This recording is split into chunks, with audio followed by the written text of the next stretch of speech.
আসসালামু আলাইকুম। আশা করি সকলে ভালো আছেন। আজকে আমরা ইকুইটির আরো একটা নতুন লেকচার সম্পর্কে আলোচনা করব, যেখানে ইকুইটির 12টা ম্যাগজিমের মধ্যে আজকে আমরা নতুন আরেকটা ম্যাগজিম সম্পর্কে দেখব। সেটা হচ্ছে equity imputes and intention to fulfil an obligation. আমি আবার বলি, equity imputes and intention to fulfil an obligation. এটা মানেটা কি? এই উম, এই পুরা ম্যাগজিমটার মানেটা কি? তারপর হচ্ছে এই ম্যাগজিমটা কোথায় কোথায় অ্যাপ্লিকেশন হয়। তারপর এই ম্যাগজিমের যে রিকগনিশন করা আছে আমাদের স্ট্যাটিউটরি লসতে, সেগুলো দেখবো। এবং এই ম্যাগজিমটা অ্যাপ্লিকেবল করতে গেলে কি কি লিমিটেশন আছে, সেই লিমিটেশনগুলো দেখবো। তো প্রথমে যে বিষয়টা আছে যে equity imports and intention to fulfil an obligation, এটার মানেটা কি?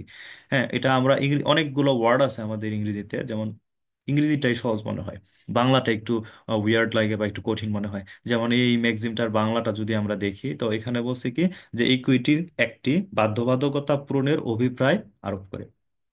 ইকুইটি কোনো একটা কাজের বাধ্যবাধকতা পূরণের অভিপ্রায় আরোপ করে। তো এটা একটু বিস্তারিত এখন আলোচনা করলে আপনারা সহজভাবে বুঝতে পারবেন।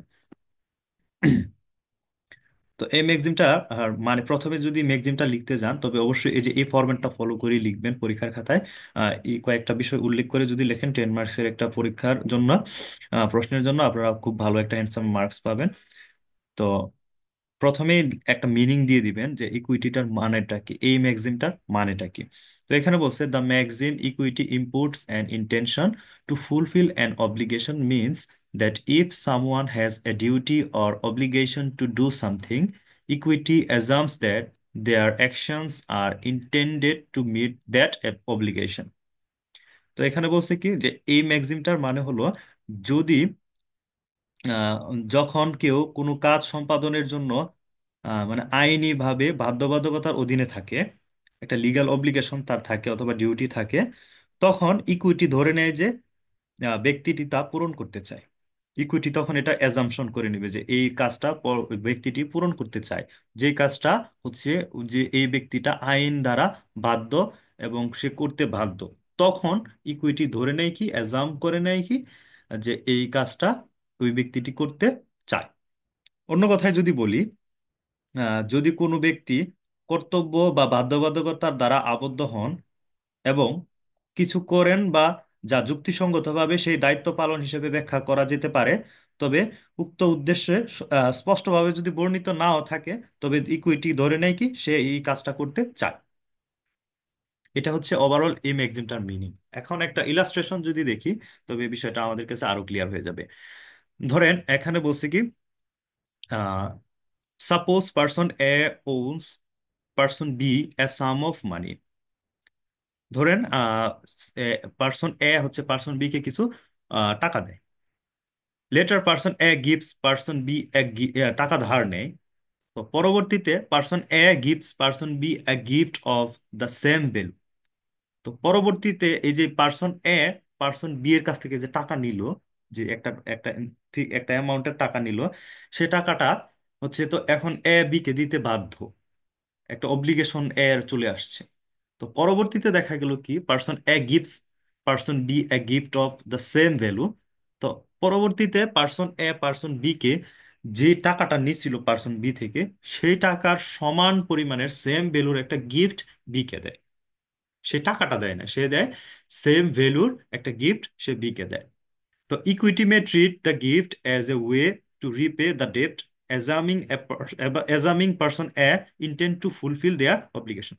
তো এই ক্ষেত্রে এ বি যদি গিয়ে আবার পরবর্তীতে এর নামে হচ্ছে সু করে যে এ বি এর কাছ থেকে টাকা নিছে কিন্তু টাকাটা দেয় নাই, তো এ তো পরবর্তীতে সেম ভ্যালুর একটা গিফটই বি কে দিছে, তো এই ক্ষেত্রে ইকুইটিটা কিভাবে দেখবে, ওই গিফটটাকে ইকুইটিটা ওইরকম ভাবে ট্রিট করবে যে হচ্ছে এ বি কে তার টাকাটা ফেরত দিয়ে দিয়েছে, যে ঋণটা নিছিল সেই ঋণটা ফেরত দিয়ে দিয়েছে। এক্ষেত্রে হচ্ছে এ ইকুইটি একে ধরে নিবে যে এ ওই গিফটের মাধ্যমেই তার অব্লিগেশনটা ফুলফিল করছে। আমি আবার সহজভাবে বলি, তবে পুরো ম্যাগজিমটা এই ইলাস্ট্রেশনের মাধ্যমে বুঝতে পারবেন আশা করি। যে পার্সন এ এ নামক একজন ব্যক্তি বি নামক একজন ব্যক্তির কাছ থেকে কিছু টাকা ধার নেয়। তো পরবর্তীতে সে ওই টাকাটা ডিরেক্ট ফেরত না দিয়ে হচ্ছে ওই টাকার সেম ভ্যালু পরিমাণ একটা গিফট এ বি কে দিয়ে দেয়। তো পরবর্তীতে যখন বি এর নামে স্যুট করলো যে এ বি এর টাকাটা দেয় নাই, তখন ইকুইটি যে আছে, ইকুইটির যে ম্যাক্সিমটা আছে, equity inputs and obligation to intention to fulfil and obligation, এই ম্যাক্সিমটার দ্বারা ইকুইটি ওই যে গিফটটা এ বি কে দিছে সেই গিফটটাকে ধরে নিবে যে রিপে অফ দ্য ডেপ্ট, মানে ওই গিফটটার মাধ্যমে পার্সন এ পার্সন বি কে তার ঋণটা পরিশোধ করছে। এই ক্ষেত্রে এর যে ইন্টেনশনটা সেটা ধরে নিবে যে এই গিফটের মাধ্যমে সে তার অব্লিগেশনটা ফুলফিল করছে। আশা করি আপনারা এই ম্যাগজিনটা বুঝতে পারছেন। এটা এতটুক বিষয় হচ্ছে আমাদের মূল বিষয়। পুরো ম্যাগজিনটা বুঝতে গেলে আমাদের এতটুক বিষয় বুঝলেই পুরো ম্যাগজিনটা আমরা বুঝে যাব। তারপর আছে কি এই ম্যাগজিনটার অ্যাপ্লিকেশন কোথায় কোথায় হয়। এই ম্যাগজিনটার অ্যাপ্লিকেশন অনেক জায়গায় হয়, তবে বিশেষ ক্ষেত্রে হচ্ছে mortgage steps and mortgage payment এবং হচ্ছে ট্রাস্ট এন্ড বেনিফিশিয়ারির ক্ষেত্রে এটা বেশি লক্ষ্য করা যায়। যেমন if a person ওস A ডেপ্ট and letter makes A payment that could cover the ডেপ্ট, equity May প্রিজাম that the payment was intended to discharge the obligation. এখানে বলছে কি, যদি কোনো একজন ব্যক্তি এ কারো কাছ থেকে হচ্ছে ঋণ নেয়, তখন সে আহ, যে ঋণটা ফেরত দিতে চায়, তখন ইকুইটি ধরে নেবে যে সে এই ঋণটা ফেরত দিয়ে তার অব্লিগেশন দায়ভার থেকে সে মুক্ত হতে চায়। আরেকটা হচ্ছে কি trust and beneficiaries, where A trustees actions benefit A beneficiary in a manner consistent with their fiduciary duties, equity may infer that the trustee intended to fulfill their obligation under the trust. তো এখানে যে বিষয়টা বলছে trustee এবং বেনিফিশিয়ারির যে একটা সম্পর্ক, এর মাধ্যমে হচ্ছে এই ম্যাগজিমটা আহ, প্রতিফলিত হয়। যেমন ট্রাস্টি হচ্ছে বেনিফিশিয়ারির বেনিফিটের জন্য যখন কনসিস্টেন্টলি কোনো একটা ম্যানারে, মানে কোনো একটা পদ্ধতিতে কোনো তার ফিডিউশিয়ারি ডিউটিটা পালন করতে থাকে, তখন equity inputs and intention to fulfil an obligation, এই ম্যাক্সিমটার ধারা ধরে নেওয়া হবে যে এই ট্রাস্টের আন্ডারে ট্রাস্টি অলওয়েজ হচ্ছে তার যে দায়টা আছে, অব্লিগেশনটা আছে, সেটা ফুলফিল করতে চায়। এখন দেখবো হচ্ছে রিকগনিশন ইন বাংলাদেশ। এই ম্যাগজিমটা বাংলাদেশের কোন স্ট্যাটিউটরি লসে হচ্ছে রিকগনাইজ করা আছে সেটা যদি আমরা দেখি, তো এই ম্যাগজিমটা equity inputs and intention to fulfil an obligation, এই ম্যাগজিমটা মূলত আমাদের যে স্পেসিফিক রিলিফ অ্যাক্ট 1877 এবং দ্য ট্রাস্ট অ্যাক্ট 1882, এই দুইটা অ্যাক্টের ক্ষেত্রে এই ম্যাগজিমটা বিশেষ প্রয়োগ দেখা যায়। বিশেষ করে কোনো ট্রাস্টের বিষয়, যেমন ট্রাস্ট এবং বেনিফিশিয়ারির যে বিষয়টা আছে সেই ক্ষেত্রে মর্গেজ এবং কন্ট্রাকচুয়াল অব্লিগেশন ইত্যাদি বিষয়ের ক্ষেত্রে হচ্ছে এই ম্যাগজিমটার অ্যাপ্লিকেশনটা বেশি দেখা যায়। শেষে আমরা দেখবো এখন হচ্ছে লিমিটেশন। এই ম্যাগজিমটার প্রয়োগ করতে গেলে কি কি লিমিটেশন আমাদের ফেস করতে হয় সেগুলোর মধ্যে প্রথম হচ্ছে ক্লিয়ার এভিডেন্সের প্রয়োজন হয়। এই অ্যাপ্লিকেশন, এই ম্যাগজিমটার মাধ্যমে যদি কোনো একটা রিলিফ পেতে চান, তো অবশ্যই একটা ক্লিয়ার এভিডেন্সের প্রয়োজন হবে এবং দেখাতে হবে যে, কোর্টকে দেখাইতে হবে, প্রমাণ করে দেখাইতে হবে যে রিজনেবলি ফুলফিলস দ্য অব্লিগেশন, যে যে অ্যাকশনটা নিচ্ছে সেটা হচ্ছে রিজনেবলি ফুলফিলস দ্য অব্লিগেশন। তারপর হচ্ছে ইন্টেনশন ম্যাটার্স। হ্যাঁ, if there is evidence that the person had a different intention, equity would not assume the action fulfils the duty. যখন ইকুইটি দেখবে যে হচ্ছে ওই ব্যক্তি এভিডেন্সের মাধ্যমে যখন দেখবে যে এই ব্যক্তির ভিন্ন কোনো ইন্টেনশন ছিল, এটা তার অব্লিগেশনটা ফুলফিল করা ছাড়াও অন্য কোনো অব্লিগেশন ইন্টেনশন ছিল, তখন হচ্ছে কি সেটা ইকুইটি ট্রিট করবে না। যেমন একটু আগে বললাম যে এ বি এর কাছ থেকে হচ্ছে টাকা নেয়, পরবর্তীতে এ বি কে সেম ভ্যালুর একটা গিফট দেয়। তো এখানে এই গিফটটাকে এই ম্যাক্সিমের আন্ডারে ধরে নেওয়া হবে যে সে তার টাকাটা ফেরত দিছে।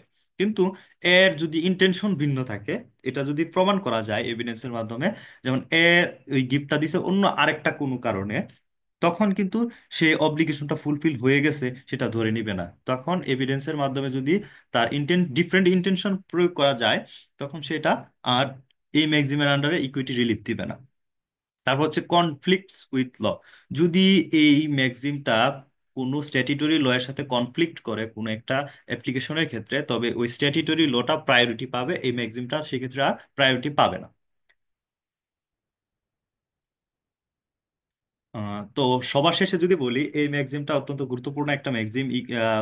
ইকুইটির মাধ্যমে যদি কেউ রিলিফ পেতে চায়, তবে ইকুইটির মাধ্যমে আমরা জানি যে ইকুইটি হচ্ছে তখনই অ্যাপ্লিকেবল হয় যখন আমাদের স্ট্যাটিউটরি লস গুলা স্ট্রিক্টলি এবং হার্শলি অ্যাপ্লিকেবল হয়। তো ওই স্ট্রিক্টনেস এবং হার্শনেস কমানোর জন্য এই ম্যাগজিমটা অত্যন্ত গুরুত্বপূর্ণ, ফেয়ারনেস এবং জাস্টিস এস্টাবলিশ করার জন্য। এবং এই ডিউটি মানে এই ম্যাগজিমটা হচ্ছে অ্যাজিউম করে নেয় যদি কোনো ব্যক্তির কোনো একটা কাজ করতে সে বাধ্য, তখন সেই কাজটা সে করতে চায়। হ্যাঁ, তো আজকের আলোচনা এতটুকুই। ধন্যবাদ সবাইকে।